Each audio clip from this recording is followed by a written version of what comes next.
Good morning all.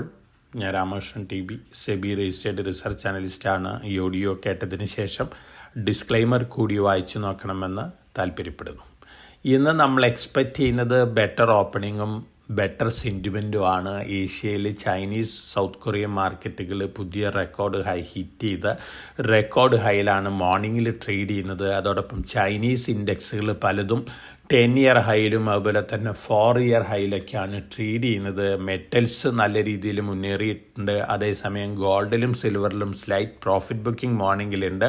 Spot gold trade ചെയ്യുന്നത് $4075 per ഔൺസിനാണ്. Silver $48 per ഔൺസിനാണ്. അതേസമയം കോപ്പർ ഓൾ ടൈം ഹൈനടുത്താണ് മോർണിംഗിൽ ട്രേഡ് ചെയ്യുന്നത്. ഇന്നോ അല്ലെങ്കിൽ നാളെയോ മറ്റന്നാളോ ആയിട്ട് കോപ്പർ പുതിയ റെക്കോർഡ് ഹൈ ഹിറ്റ് ചെയ്യാനുള്ള സാധ്യതകളാണ് കാണുന്നത്. ഒപ്പം aluminium, zinc, natural gas, Brent crude oil, ഈ കമോഡിറ്റികളും ബെറ്റർ ആയിട്ടാണ് ട്രേഡ് ചെയ്യുന്നത്.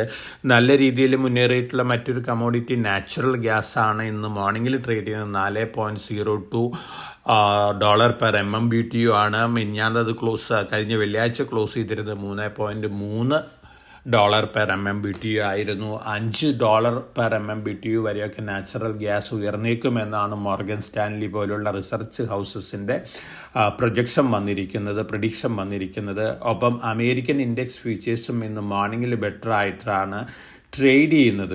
അപ്പോൾ ഓവറോൾ ഇന്നൊരു പോസിറ്റീവ് സെൻറ്റിമെൻ്റ് ആണ്. ഒപ്പം ഈ ആഴ്ചയിൽ ധാരാളം മേജർ ഇവൻറ്റുകളുണ്ട്. One of the major events എന്ന് പറയുന്നത് US ഫെഡിൻ്റെ 2 ദിവസത്തെ മീറ്റിംഗ് ആണ്. നാളെയും മറ്റന്നാളാണ്. ബുധനാഴ്ചയാണ് ഒഫീഷ്യൽ അനൗൺസ്മെൻറ്റ് വരുന്നത്. ഇൻട്രസ്റ്റ് റേറ്റ് 0.25% കുറയ്ക്കാനുള്ള സാധ്യതകളുണ്ട്.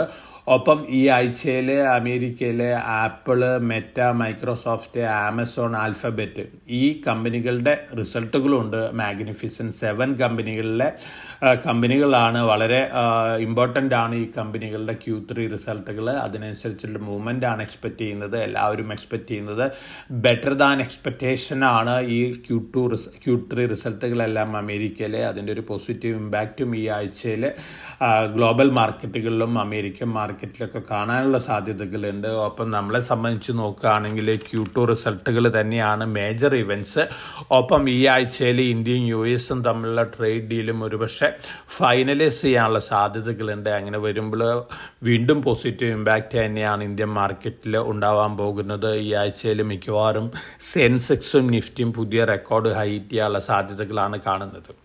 ഇനി നമ്മൾ സ്റ്റോക്ക് സ്പെസിഫിക് ആയിട്ടുള്ള ന്യൂസ് ഫ്ലോസ് ഒക്കെ നോക്കുകയാണെങ്കിൽ, അല്ലെങ്കിൽ സെക്ടർ സ്പെസിഫിക് ആയിട്ട് ന്യൂസ് ഫ്ലോസ് ഒക്കെ നോക്കുകയാണെങ്കിൽ, സ്റ്റീല്, അതുപോലെ തന്നെ അലുമിനിയം, മെറ്റൽ, കോപ്പർ സ്റ്റോക്കുകളെല്ലാം തന്നെ ബെറ്റർ ആയിട്ട് പെർഫോം ചെയ്യാനാണ് ചാൻസസ് കൂടുതൽ. സ്റ്റീലിൻ്റെ കാര്യത്തിൽ ഇൻ്റർനാഷണൽ ലെവലിൽ നോക്കുകയാണെങ്കിൽ മാർജിൻസ് കൂടിക്കൊണ്ടിരിക്കുകയാണ്. ഒപ്പം US China trade deal finalise ചെയ്ത് വരികയാണെങ്കിൽ ചൈനയിൽ വീണ്ടും നല്ല രീതിയിലുള്ള മുന്നേറ്റം കണ്ടേക്കാം. മെറ്റൽസിനാണ് മേജർ ഇമ്പാക്റ്റ് ലഭിക്കാൻ പോകുന്നത്. അതിൻ്റെ ഒരു പോസിറ്റീവ് ഇമ്പാക്റ്റ് ഇന്ത്യയിലുള്ള സ്റ്റീൽ സ്റ്റോക്കുകൾ, അതുപോലെ തന്നെ അലുമിനിയം, കോപ്പർ സ്റ്റോക്കുകൾക്ക് ഉണ്ടാവാനുള്ള സാധ്യതകളുണ്ട്. ഒപ്പം റെയർ എർത്ത് മെറ്റൽസിനെ സംബന്ധിച്ച് ധാരാളം പോസിറ്റീവ് ന്യൂസ് ഫ്ലോസ് ആണ്. ഇപ്പോഴത്തെ ട്രെൻഡ് കാണുന്നത് റെയർ എർത്ത് എന്നുള്ള ടാഗ് ഉണ്ടെങ്കിൽ അത്തരത്തിലുള്ള സ്റ്റോക്കുകളൊക്കെ ഇൻ്റർനാഷണൽ മാർക്കറ്റിൽ വലിയ രീതിയിൽ മുന്നേറാണ്. അത്തരത്തിലുള്ള മുന്നേറ്റം നമ്മുടെ മാർക്കറ്റിലും കാണാനുള്ള സാധ്യതകളുണ്ട്. അപ്പോൾ തീർച്ചയായിട്ടും Vedanta limited, Hindalco, national aluminium, Hindustan copper, NMDC ഇത്തരത്തിലുള്ള ഓഹരികളിലൊക്കെ ഒരു മുന്നേറ്റം കാണാനുള്ള സാധ്യതകളുണ്ട്. Himachal futuristic communications 1000 acre land acquire ചെയ്തിട്ടുണ്ട് ആന്ധ്രാപ്രദേശിലെ. ഡിഫൻസ് പ്രൊഡക്റ്റുകളുടെ പ്രൊഡക്ഷന് വേണ്ടിയാണ്. പോസിറ്റീവാണ്. വാരി എനർജീസ് ധാരാളം ഓർഡേഴ്സ് ബാഗ് ചെയ്തിട്ടുണ്ട്, ഡൊമസ്റ്റിക് ആയിട്ടും ഇൻ്റർനാഷണൽ ആയിട്ടും. ഒപ്പം വിക്രാൻ എഞ്ചിനീയറിംഗ് 354.21 കോടി രൂപ ഓർഡർ ബാഗ് ചെയ്തിട്ടുണ്ട്. ഇപാക് പ്രീ ഫാബ് 129.9 കോടി രൂപയുടെ ഓർഡർ ബാഗ് ചെയ്തിട്ടുണ്ട്. NCC 6828.94 കോടി രൂപയുടെ ഓർഡർ ബാഗ് ചെയ്തിട്ടുണ്ട്. അതോടൊപ്പം തന്നെ മറ്റു ന്യൂസ് ഫ്ലോസ് പൊതുവെ നോക്കുകയാണെങ്കിൽ പോസിറ്റീവ് ന്യൂസ് ഫ്ലോസ് തന്നെയാണ് വന്നുകൊണ്ടിരിക്കുന്നത്. ടൈറ്റനിൽ RK ജുൻജുൻവാലയുടെ വൈഫ് ക്വാർട്ടർ 2 വീണ്ടും സ്റ്റേക്ക് ഇൻക്രീസ് ചെയ്തിരിക്കുകയാണ്. നമ്മൾ മുമ്പ് സജസ്റ്റ് ചെയ്തിരുന്ന സ്റ്റോക്കാണ്. ലോങ് റണ്ണിലേക്ക് ടൈറ്റൻ വീണ്ടും മുന്നേറാനുള്ള സാധ്യതകളാണ് കാണുന്നത്. റഷ്യ പുതിയ ഒരു മിസൈൽ ടെസ്റ്റ് ചെയ്തിട്ടുണ്ട്. 14,000 കിലോമീറ്റർ വരെയാണ് മിസൈൽ ട്രാവൽ ചെയ്യുക എന്നുള്ള റിപ്പോർട്ടുകളാണ്. ന്യൂക്ലിയർ പവേർഡ് മിസൈലാണ്. തീർച്ചയായിട്ടും റഷ്യയും യുക്രൈനും അതുപോലെ തന്നെ റഷ്യയും യൂറോപ്പും അമേരിക്കയും തമ്മിൽ നിൽക്കുന്ന സംഘർഷത്തിൻ്റെ ഒരു ഭാഗമായിട്ട് ഇതിനെ കാണണം. അതുകൊണ്ട് തന്നെ തീർച്ചയായിട്ടും US-ഉം റഷ്യയും തമ്മിൽ ഒരു ടോക്കൊക്കെ വരാനുള്ള സാധ്യതകളുണ്ട്. അതോടൊപ്പം തന്നെ റിലയൻസ് ഇൻഡസ്ട്രീസ് ഒരു പുതിയ സബ്സിഡിയറി ഫോം ചെയ്തുകൊണ്ട് മെറ്റ ആയിട്ട് ഒരു JV ഏർപ്പെട്ടിരിക്കുകയാണ്. AI റിലേറ്റഡ് അല്ലെങ്കിൽ ആർട്ടിഫിഷ്യൽ ഇൻ്റലിജൻസ് റിലേറ്റഡ് സ്പെൻഡിങ് ആണ്. ഒപ്പം ഡാറ്റാ സെൻറ്റേഴ്സും ഇതിൽ പ്രപ്പോസ് ചെയ്യുന്നുണ്ട്. റിലയൻസ് ഇൻഡസ്ട്രീസിനെ സംബന്ധിച്ച് സബ്സിഡിയറി പോയിന്റ് ഓഫ് വ്യൂവിൽ നോക്കുകയാണെങ്കിൽ പോസിറ്റീവായിട്ടുള്ള ന്യൂസാണ്. അതോടൊപ്പം തന്നെ മേജറായിട്ടുള്ള മറ്റൊരു news, federal bank Blackstone group 9.99% സ്റ്റേക്ക് അക്വയർ ചെയ്തിട്ടുണ്ട്. 227 രൂപ പെർ ഷെയർ വെച്ചാണ്. പൊതുവെ ഇന്ത്യൻ ബാങ്കുകളിൽ ഫോറിൻ ബാങ്കുകളും ഫോറിൻ ഇൻസ്റ്റിറ്റ്യൂഷൻസും വലിയ രീതിയിലാണ് ഇൻവെസ്റ്റ്മെൻറ്റ് നടത്തിക്കൊണ്ടിരിക്കുന്നത്. ഇത് തീർച്ചയായിട്ടും പോസിറ്റീവായിട്ടുള്ള ന്യൂസ് തന്നെയാണ് ഇന്ത്യയിലെ ബാങ്കുകളെ സംബന്ധിച്ച് നോക്കുകയാണെങ്കിൽ. അപ്പോൾ തീർച്ചയായിട്ടും യെസ് ബാങ്ക് അതുപോലെ തന്നെ മറ്റ് ബാങ്കുകൾ, പ്രത്യേകിച്ച് കേരളത്തിൽ നിന്നുള്ള south Indian bank, federal bank, even Dhanalakshmi ബാങ്കൊക്കെ നല്ല രീതിയിൽ പെർഫോം ചെയ്യാനുള്ള ചാൻസസ് ഉണ്ട്, മുന്നേറാനുള്ള സാധ്യതകളുണ്ട്. കാരണം ഈ ബാങ്കുകളൊക്കെ ടേക്ക് ഓവർ കാൻഡിഡേറ്റുകളാണ്. ഇന്ത്യയിൽ വീണ്ടും ധാരാളം ഫോറിൻ ബാങ്കുകളുടെ സ്റ്റേക്ക് ബൈയിങ്ങും അതുപോലെ തന്നെ മറ്റു പല ആക്ടിവിറ്റീസും കാണാനുള്ള സാധ്യതകളുണ്ട്. അതിൻ്റെ പോസിറ്റീവ് ഇമ്പാക്റ്റ് പൊതുവെ ബാങ്കിങ് ആൻഡ് ഫൈനാൻഷ്യൽ സർവീസസ് രംഗത്തുള്ള സ്റ്റോക്കുകൾക്ക് പോസിറ്റീവായിട്ടുള്ളൊരു ഇമ്പാക്റ്റാണ് നൽകാൻ പോകുന്നത്. ഇനി മറ്റ് ഓർഡർ ബാങ്കിങ് ന്യൂസുകൾ നോക്കുകയാണെങ്കിൽ പുറവങ്കര 211.5 കോടി രൂപ പ്രൊജക്ട് ഓർഡർ ബാഗ് ചെയ്തിട്ടുണ്ട്. Doctor Lal path lab October 31 bonus issue decide ചെയ്യും. ഇർക്കോൺ ഇന്റർനാഷണലിന്റെ JV 168 കോടി രൂപ ഓർഡർ ബാഗ് ചെയ്തിട്ടുണ്ട്. സുബ്രോസ് എയർ കണ്ടീഷണേഴ്സ് വെഹിക്കിൾസിന് ഉണ്ടാക്കുന്ന കമ്പനിയാണ്, 27 കോടി രൂപ ഓർഡർ ബാഗ് ചെയ്തിട്ടുണ്ട്. അതേസമയം TCS $1 ബില്യൺ മാർക്സ് ആൻഡ് സ്പെൻസേഴ്സിന്റെ ഓർഡർ നഷ്ടപ്പെട്ടിരിക്കുകയാണ്. ഇത് സൈബർ അറ്റാക്കിന്റെ ഭാഗമായിട്ട് മാർക്സ് ആൻഡ് സ്പെൻസേഴ്സ് ക്യാൻസൽ ചെയ്തിട്ടുള്ളതാണ്. TCSനെ സംബന്ധിച്ച് സ്ലൈറ്റ്ലി നെഗറ്റീവ് ന്യൂസാണ്. റെയിൽ ടെൽ 250 കോടി രൂപയുടെ ഓർഡറും കൂടി നഷ്ടപ്പെട്ടിട്ടുണ്ട്. റെയിൽ ടെല്ലിന് ബീഹാർ എഡ്യൂക്കേഷൻ ഡിപ്പാർട്ട്മെൻറ്റ് ഓർഡർ ആയിരുന്നു. അതോടൊപ്പം തന്നെ പ്രൊമോട്ടേഴ്സ് ബൈ ചെയ്യുന്ന സ്റ്റോക്കുകൾ നോക്കുകയാണെങ്കിൽ DB കോർപ്പാണ് പ്രൊമോട്ടർ ബൈ ചെയ്തിട്ടുള്ള സ്റ്റോക്ക് കഴിഞ്ഞ ആഴ്ചയിൽ. അതേസമയം ഷിൽചാർ ടെക്നോളജീസിൽ ഒരു പ്രൊമോട്ടർ ഡയറക്ടർ സെല്ല് ചെയ്തിട്ടുണ്ട്. ഫോറിൻ പോർട്ട്ഫോളിയോ ഇൻവെസ്റ്റേഴ്സ് കഴിഞ്ഞ വെള്ളിയാഴ്ച ബയേഴ്സ് ആയിരുന്നു. അതുപോലെ തന്നെ ഡൊമസ്റ്റിക് ഫണ്ടുകളും കഴിഞ്ഞ വെള്ളിയാഴ്ച ബയേഴ്സ് ആയിരുന്നു. സുമിതാബോ മിത്സുബിഷി ബാങ്കിങ് കോർപ്പറേഷൻ പറയുന്നത് അവർ ഗ്ലോബൽ പ്രാക്ടീസസ് യെസ് ബാങ്കിൽ ഇംപ്ലിമെൻ്റ് ചെയ്യാൻ പോവുകയാണ്. തീർച്ചയായിട്ടും യെസ് ബാങ്കിനെ സംബന്ധിച്ച് പോസിറ്റീവായിട്ടുള്ള ന്യൂസാണ്.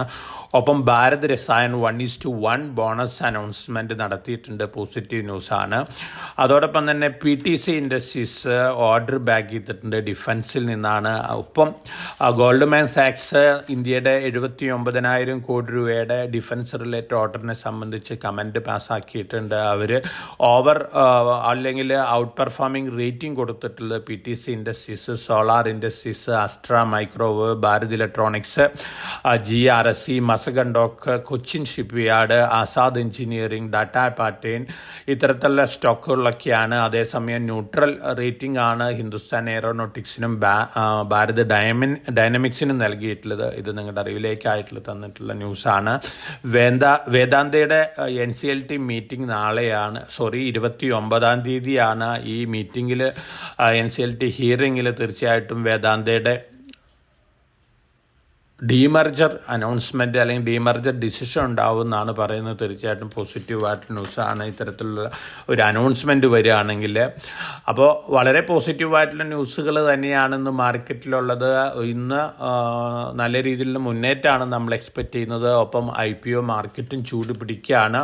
ഒക്ടോബർ 29 ഓപ്പൺ ചെയ്യുന്ന IPO കേരളത്തിലെ ഈസ്റ്റേൺ കോണ്ടിമെൻറ്റ്സിനെ അക്വയർ ചെയ്തിരുന്ന കമ്പനിയുടെ IPO ആണ് വരുന്നത്. MTR ഫുഡ്സും ഈ കമ്പനി അക്വയർ ചെയ്തിരുന്നു. ഓർക്കല ഇന്ത്യയാണ്. 29-നാണ് ഓപ്പൺ ചെയ്യുന്നത്. 31-ാം തീയതി അവസാനിക്കും. 730 രൂപയാണ് ഈ IPOയുടെ അപ്പർ പ്രൈസ് ബാൻഡ് വരുന്നത്. IPO ഇൻവെസ്റ്റേഴ്സ് ഒന്ന് തയ്യാറായിരിക്കുക. ഈ ആഴ്ചയിൽ 3 നല്ല IPOs വരുന്നുണ്ട്. Main board IPOs, ഓർക്കല industries, lens cart, അതുപോലെ തന്നെ സ്റ്റഡ്സ് അക്സസറീസ്. ഇതൊക്കെയാണ് ഇന്നത്തെ മാർക്കറ്റ് ന്യൂസുകൾ. തീർച്ചയായിട്ടും വളരെ പോസിറ്റീവ് സെൻറ്റിമെൻ്റ് ആണ് നമ്മൾ എക്സ്പെക്റ്റ് ചെയ്യുന്നത്. ഒപ്പം India US trade deal, China US trade deal ഈ ആഴ്ചയിൽ ഫൈനലൈസ് ചെയ്യുക. അതോടൊപ്പം തന്നെ US ഫെഡിൻ്റെ 0.25% നിരക്കുള്ള ഇൻട്രസ്റ്റ് റേറ്റ് കട്ട് അനൗൺസ് ചെയ്യുക. മറ്റ് Q2, Q3 റിസൾട്ടുകൾ ഇന്ത്യയിലും അമേരിക്കയിലും വരുന്ന റിസൾട്ടുകൾ ബെറ്റർ ദാൻ എക്സ്പെക്റ്റേഷൻസ് ആവുക. ഇത്തരത്തിലുള്ള ഇവൻറ്റുകൾ തീർച്ചയായിട്ടും ഗ്ലോബൽ മാർക്കറ്റുകൾക്കും ഇന്ത്യൻ മാർക്കറ്റിനും വളരെ പോസിറ്റീവ് ഇമ്പാക്റ്റ് ആണ് നൽകാൻ പോകുന്നത്. അപ്പോൾ വളരെ കോഷ്യസ് ആയിട്ട് മാർക്കറ്റിൽ മൂവ് ചെയ്യുക. ഒപ്പം നമ്മൾ സജസ്റ്റ് ചെയ്തിട്ടുള്ള സ്റ്റോക്കുകൾ ലോങ് ടൈം പോയിന്റ് ഓഫ് വ്യൂവിൽ മാർക്കറ്റ് വോളാറ്റിലിറ്റിയിൽ താഴെ വരുന്ന അവസരങ്ങളിൽ വാങ്ങാനുള്ളൊരു ഡിസിഷൻ എടുക്കുക. അപ്പോൾ എല്ലാവർക്കും നല്ലൊരു ട്രേഡിൻ്റെ ആശംസിച്ചുകൊണ്ട് ഞാൻ ഇന്നത്തെ പ്രീ മാർക്കറ്റ് കമൻറ്ററിയോട് അവസാനിപ്പിക്കുകയാണ്. Thank you.